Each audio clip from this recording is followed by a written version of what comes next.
You're on a path in the woods, and at the end of that path is a cabin. And in the basement of that cabin is a princess. You're here to slay her. If you don't, it will be the end of the world.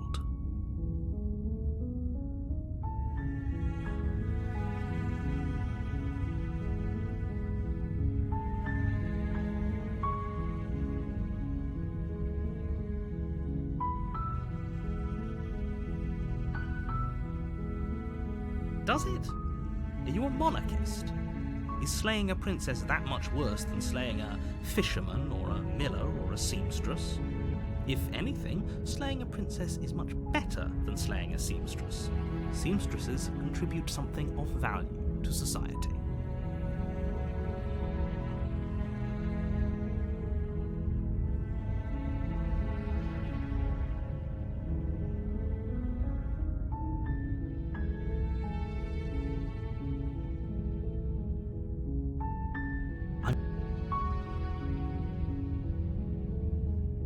Don't linger on the specifics. You have a job to do here. Just get in there and do what needs to be done. We're all counting on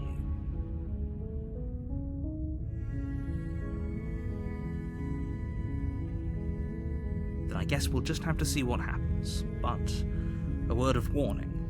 If you go in prepared to hear her out, she could easily trap you in her web of lies. And the more you listen to her honeyed words, the harder it'll be to pull yourself out. Then each and every one of us is doomed. So sure, go, talk to her. See how that turns out for all of us.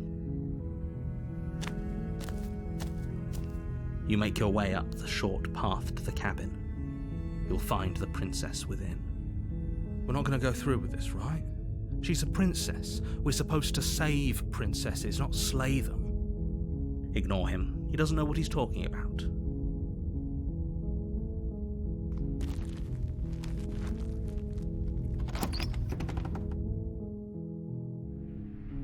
The interior of the cabin is almost entirely bare. The air is stale and musty, and the floor and walls are painted in a fine layer of dust. The only furniture of note is a plain wooden table. Perched on that table is a pristine blade. The blade is your implement. You'll need it if you want to do this right. You take the blade from the table. It'd be rather difficult to slay the princess and save the world without it.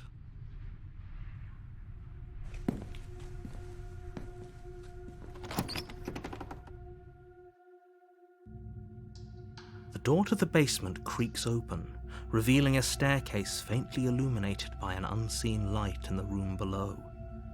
This is an oppressive place. The air feels heavy and damp, a hint of rot filtering from the ancient wood. If the princess really lives here, slaying her is probably doing her a favor. Her voice carries up the stairs. Who's there? It's commanding, almost as though she's the one in charge down here. Don't let it fool you. It's all part of the manipulation.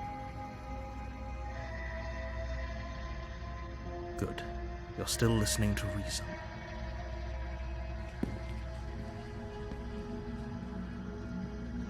You walk down the stairs and lock eyes with the princess. There's a heavy chain around her wrist, binding her to the far wall of the basement. She's so coldly beautiful. Is she really a threat to the world? Focus on the task at hand. Are you here to kill me or something?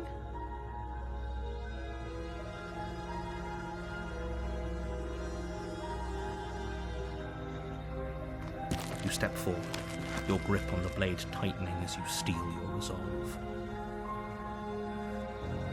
Oh? No talking then? Fine. What even makes you think you can kill me? I'm probably chained up in this basement for a reason, right? And if that knife is the only weapon you have, you'll have to get close enough to use it. So, You should just drop it. Best not to risk finding out what I can do. Do you hear the conviction in her voice? Do you see the razor sharpness in her gaze? I don't think she's bluffing. She's unarmed. If you hesitate now, it'll be too late. End this.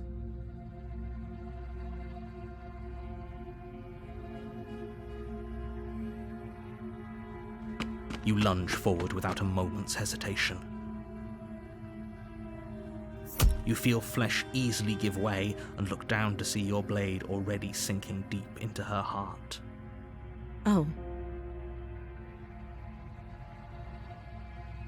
This is it, isn't it? I'm almost embarrassed. I should have seen that coming, but I have to wonder. Do you actually believe this was enough to kill me? There it is again. That razor-sharp look in her eyes and the terrifying conviction in her words. Yes, even as she lays there dying, she entirely believes herself to be alive and well. But it's over, isn't it? She stopped breathing moments ago, that arrogant look still plastered on her face. But is it over? Really over?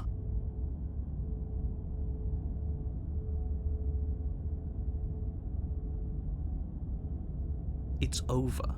You could check her sleeves if you want, but I can assure you that there's nothing hidden up there. With your work done, you make your way back up the stairs, closing the door to the basement behind you. Why do I feel like we've done something terrible? You did kill someone.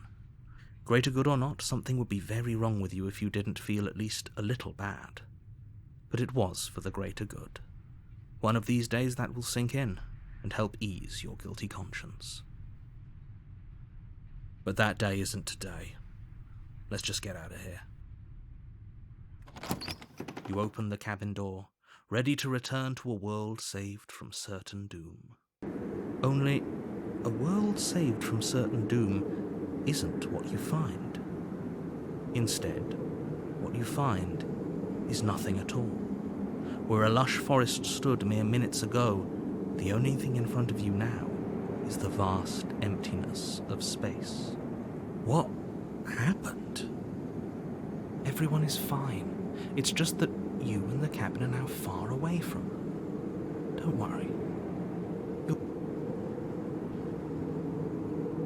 This isn't an ending. In fact, now that the princess has been slain, endings are a thing of the past.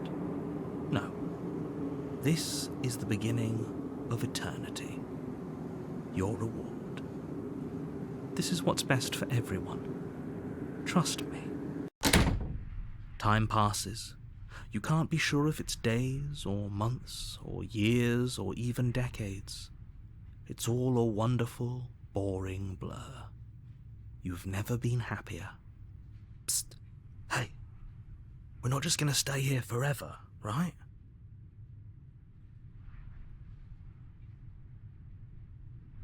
I do, but you're probably not going to like it. The blade. We can use the blade to get out of this. I can hear everything you say, little voice. There's only one thing it would want you to use that blade on, and I'm afraid that thing is you, dear hero. He's right. It's the only way out. Do you hear that? It wants to take this happiness away from you. It wants this wonderful place to end. Do you not? There's more for us to do, and the only way for us to do it is to take that blade and use it. Don't you dare.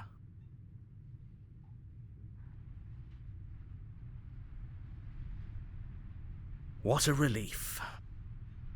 I suppose we've got all the time in the world for you to change your mind. More happy time passes, though the word begins to lose its meaning. Time, that is, not happy. Happy still has plenty of meaning. Please, shake yourself out of it. We have to get out of here. The little voice's pleas fall on deaf ears. Eventually you pass into a blissful state of pure existence.